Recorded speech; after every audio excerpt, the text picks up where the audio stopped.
तुम जानती हो मैं तुमसे कितनी मोहब्बत करता हूँ। नहीं जानती ना?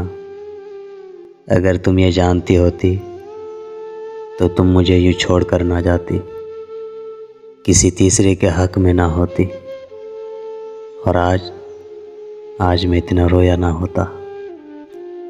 पता है तुम्हें, तुमने आज तक मुझे कितना रुलाया है।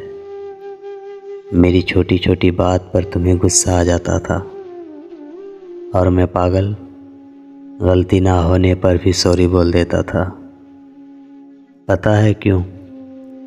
क्योंकि मुझे तुमसे बेइंतहा मोहब्बत थी और मुझे तुमसे बदले में सिर्फ मोहब्बत चाहिए थी।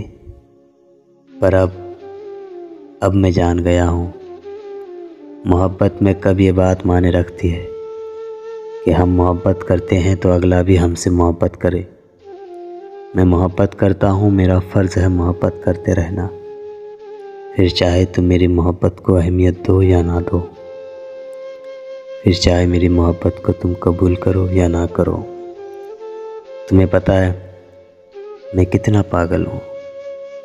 मैं इतना पागल हूँ कि जानता हूँ कि तुम मुझे कभी नहीं अपनाओगी, क्योंकि तुम मुझे छोड़कर जा चुकी हो, किसी और के हक में हो। फिर भी तुमसे मोहब्बत कम नहीं होती।